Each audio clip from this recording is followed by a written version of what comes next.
নমস্কার বন্ধুরা, আশা করছি আপনারা সবাই ভালো আছেন, সুস্থ আছেন। চলুন তাহলে আজকের উপকারী টিপসগুলি দেখে নিই, যে টিপসগুলি আমাদের প্রত্যেক দিনের কাজকে অনেকটা সহজ করে দেবে। প্রথম যে টিপসটি শেয়ার করব, এই ধরনের যে রিমোটের ব্যাটারিগুলো হয়, দেখা যায় রিমোটের এসির ব্যাটারি যখন শেষ হয়ে যায় তখন চেঞ্জ করতে লাগে, অনেক সময় নখ দিয়ে খুলতে গেলে খোলে না, টানাটানি করতে লাগে।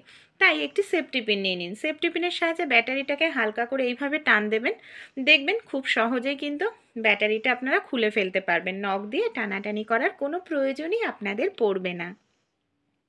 পরের যে টিপসটি শেয়ার করব, আদা নিয়ে। হ্যাঁ, আদা আমরা রান্নায় কম বেশি প্রত্যেকেই খেয়ে থাকি, কিন্তু এই যে আমরা আদাটা যখন রান্নায় ব্যবহার করি খোসাটা ছাড়াই, কিন্তু ছুরি বটি দিয়ে খোসা ছাড়ালে অনেক সময় খোসার সঙ্গে আমাদের আদাটা নষ্ট হয়, এতে কিন্তু আমাদেরই লস হয়, টাকাটা নষ্ট হয়। তাই আমাদের বাড়িতে যে স্টিলের এই ধরনের চা ছাঁকনি থাকে, স্টিলের চা ছাঁকনির যে নেটের জায়গাটা আছে সেই জায়গাটায় আপনারা আদাটাকে রেখে এইভাবে যদি একটু ঘষে নেন, দেখবেন আদার যে খোসাটা সেটা কিন্তু খুব দ্রুত তাড়াতাড়ি আপনারা ছাড়িয়ে নিতে পারবেন। এমনকি এইভাবে আদার খোসা ছাড়ালে খোসার সঙ্গে আপনাদের একটু আদা নষ্ট হবে না। ভালো লাগলে আইডিয়াটি আপনারাও কিন্তু ট্রাই করতে ভুলবেন না। পরের যে টিপসটি শেয়ার করব, আমরা মশলায় জিরা কম বেশি প্রত্যেকেই কিন্তু ব্যবহার করে থাকি। অনেক সময় আমরা যখন জিরা অনেক দিন ধরে ঘরে রেখে দিই, জিরার মধ্যে সাদা সাদা ফাঙ্গাস ধরে যায়, এমনকি জিরাটা খুব দ্রুত তাড়াতাড়ি নষ্ট হয়ে যায়। তাই একটি কাজ করতে পারেন, আমরা যখন রুটি করি তাওয়াটা কিন্তু অনেকক্ষণ গরম থাকে, বা রুটি না করলেও আপনারা তাওয়াটাকে এইভাবে হালকা করে গরম করে নিন। গরম তাওয়ার উপরে আপনারা যদি জিরা দিয়ে এইভাবে জিরাটাকে একটু নাড়াচাড়া করেন, তাহলে দেখবেন গরমের কারণে জিরার মধ্যে যে ফাঙ্গাস ধরেছিল সেই ফাঙ্গাসটা কিন্তু খুব সহজেই চলে যাবে, এমনকি আপনাদের জিরাটা খাওয়ার মতো হবে। এখানে একটি পাত্র নিয়েছি, পাত্রের মধ্যে আমি নিয়েছি বেশ কিছুটা পরিমাণ জল। জলে দিয়ে দিলাম নুন আর হলুদ। নুন হলুদ দিয়ে খুব ভালো করে এইভাবে জলটাকে মিশিয়ে নেব। আমরা অনেক সময় বাজার থেকে ডিম নিয়ে আসি, ডিমের মধ্যে নানা রকম মুরগির পটি লেগে থাকে, নর্মালভাবে ধুলে হয়তো ওপরের অংশটা উঠে যায়, কিন্তু জীবাণু ব্যাকটেরিয়া সেটা ডিমের খোসার গায়েই লেগে থাকে। তাই যখন সেদ্ধ করি সেটা ডিমের মধ্যে ঢুকে যায়, যেটা স্বাস্থ্যের জন্য ভীষণ ক্ষতিকর। তাই এইভাবে নুন হলুদের জলে 5 মিনিট ভিজিয়ে রাখুন, ডিমটা একেবারে জীবাণুমুক্ত হবে। ডিম খেলে আপনাদের কোনো রকম শরীর অসুস্থ হবে না। ভালো লাগলে ট্রাই করে দেখবেন অবশ্যই। আমাদের বাড়িতে বাচ্চাদের যে এই ধরনের স্কুল শুজগুলো থাকে না, অনেক সময় কি হয় এরকমভাবে নোংরা কালো দাগ হয়ে যায়, যেটা আমরা পরিষ্কার করতে অনেকটা ঘষতে লাগে। এখানে আমি এক টুকরো লেবু নিয়েছি, লেবুতে সামান্য পরিমাণ সাদা কালারের একটু টুথপেস্ট লাগিয়ে নিলাম।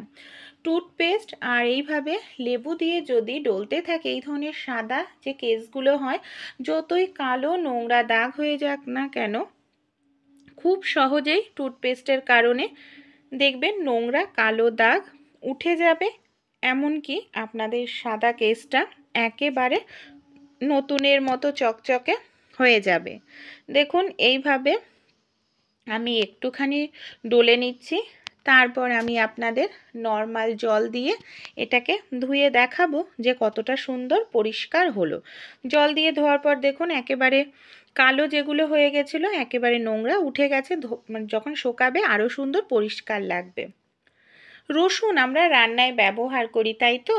রসুনের একটি অসাধারণ টিপস আমি শেয়ার করব। এখানে দেখুন আমি রসুন নিয়েছি, 1 কোয়া রসুনের খোসাটা এইভাবে ছাড়িয়ে নিচ্ছি। কি কাজে এই রসুনটাকে আমরা ব্যবহার করতে পারি চলুন দেখে নিই। আমাদের অনেক সময় দেখা যায় নখের সাইডে নখকুনি হয়, পায়ের নখে ফুলে যায়, পুঁজ জমে যন্ত্রণা করতে থাকে। তাই যেখানেই নখকুনি হয় না কেন সেই জায়গাটা অসহ্য যন্ত্রণা হয়ে যায়, ভেতরে পুঁজ জমে ইনফেকশন হয়ে যায়।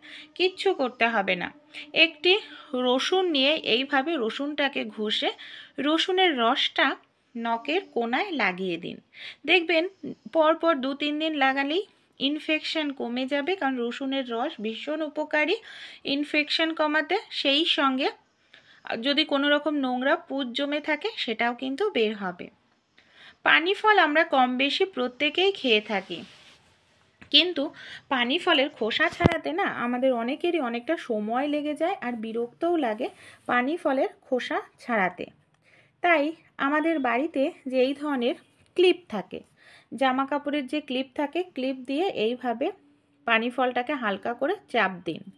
কোনো রকম ছুরি টুরি কিচ্ছু লাগবে না, এইভাবে হালকা করে চাপ দিলেই দেখবেন পানি ফলের খোসা আপনারা খুব দ্রুত ছাড়িয়ে নিতে পারবেন। আর এইভাবে ছাড়ালে খোসার সঙ্গে আপনাদের একটু পানি ফল কিন্তু নষ্ট হবে না। দেখুন কত সুন্দরভাবে আমি পানি ফলটাকে ছাড়িয়ে নিলাম। আমি আরও একটি পানি ফল ছাড়ানো দেখাবো, সেটা হলো চামচ দিয়ে। একটি চামচ নিয়ে নেবেন। এই দেখুন, চামচ নেওয়ার পর এইভাবে চামচের আংটা দিয়ে এইভাবে যদি টান দিতে থাকি তাহলেও কিন্তু খুব দ্রুত পানি ফলের যে খোসা আছে সেই খোসাটা ছাড়িয়ে নেওয়া যায়। আমি আরও একটি চামচ দিয়ে আমার সহজ মনে হয়েছে। দেখুন চামচ দিয়ে কত সহজে এবং কি কত দ্রুত আমরা এইভাবে খোসা ছাড়িয়ে নিতে পারি। আইডিয়াটি ভালো লাগলে আপনারাও ট্রাই করে দেখবেন। খুব দ্রুত এইভাবে পানি ফলের খোসা কিন্তু ছাড়ানো যায়, সময় একেবারেই আপনাদের লাগবে না, আর কম সময়ের মধ্যে আপনারা অনেকটা পরিমাণ পানি ফলের খোসা এইভাবে ছাড়িয়ে নিতে পারবেন। কেমন লাগলো আইডিয়াটি কমেন্ট করে অবশ্যই কিন্তু জানাবেন। পরের টিপসটি চলুন আমরা দেখে নিই। ডিম আমরা কম বেশি প্রত্যেকেই খাই। আমরা যখন ডিমের অমলেট করি ডিমটাকে খুব সুন্দর করে ফেটিয়ে নিই, কিন্তু চামচ দিয়ে ডিমটা কুসুমের সঙ্গে সাদা অংশ ফেটাতে গেলে অনেকটা সময় লেগে যায় আমাদের, ঠিক মতো ফেটানোও হয় না, সাদা অংশটা সঙ্গে হলুদ অংশটা মেশেও না। তাই এইভাবে চামচ ব্যবহার না করে চামচের পরিবর্তে আমরা যদি এখানে কাঁটা চামচ নিই, কাঁটা চামচে যে কাঁটাগুলো থাকে না, এর কারণে খুব দ্রুত আপনারা কিন্তু ডিমটা ফেটিয়ে নিতে পারবেন। আর এইভাবে ফেটালে ডিমটা খুব সুন্দরভাবে কুসুমের সঙ্গে মিশে যায়। রান্না করতে করতে হঠাৎ আমরা দেখতে পাই যে গ্যাস শেষ হয়ে গেছে, আমাদের টেনশন কাজ করে। তখন আমাদের প্রত্যেকের বাড়িতে স্ক্রু ড্রাইভার কিন্তু থাকে। স্ক্রু ড্রাইভার আপনারা নিয়ে নিন। কেন নেব? আমাদের নতুন গ্যাসের সিলিন্ডার লাগাতে লাগে যখন পুরনো গ্যাসের সিলিন্ডার শেষ হয়ে যায়। কিন্তু সমস্যাটা কি হয়, এই যে আমরা যখন নতুন গ্যাসের সিলিন্ডারটা লাগাই, বাড়িতে যারা বয়স্ক মারা আছেন তাদের পক্ষে কি হয়, এই গ্যাসের সিলিন্ডারটা খোলা কষ্টকর হয়ে পড়ে। তাছাড়াও আমরা অনেকেই যে ভুলগুলো করি, গ্যাসের সিলিন্ডার রাখি কোনো কিছু ডেট দেখি না। এই যে গ্যাসের সিলিন্ডারের গায়ে দেখবেন অনেক ডেট লেখা থাকে, এগুলো না অবশ্যই দেখে নেবেন, কারণ গ্যাসের সিলিন্ডারের ডেটও কিন্তু এক্সপায়ার হয়ে যায়।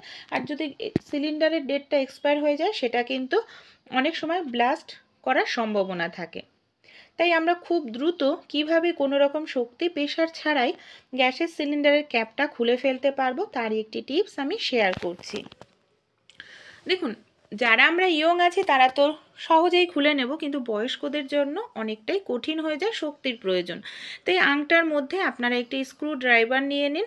এই দেখুন, স্ক্রু ড্রাইভারটা আমি এই আংটার ভেতরে এইভাবে বন্ধুরা ঢুকিয়ে দিলাম। দেখতে পাচ্ছেন এইভাবে ঢুকিয়ে দেওয়ার পর কীভাবে করব, এইভাবে হালকা করে টান দিলাম।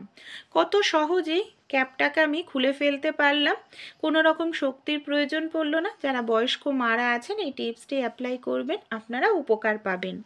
পরের যে টিপসটি শেয়ার করব, আমাদের বাড়িতে অনেকেরই একটি গ্যাসের সিলিন্ডার থাকে, তখন না সমস্যার মধ্যে পড়তে হয় একটি গ্যাসের সিলিন্ডার থাকলে।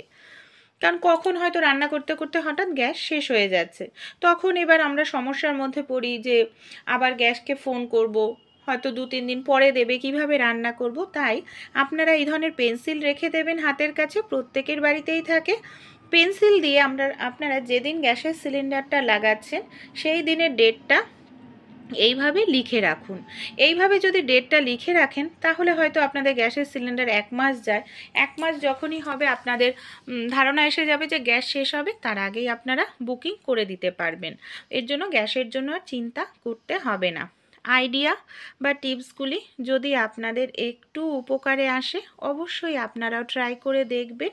আর আমার চ্যানেলের যদি নতুন বন্ধু হয়ে থাকেন অবশ্যই টিপসগুলি যদি আপনাদের ভালো লেগে থাকে তাহলেই আমাকে সাপোর্ট করে আমার পাশে থাকার চেষ্টা করবেন।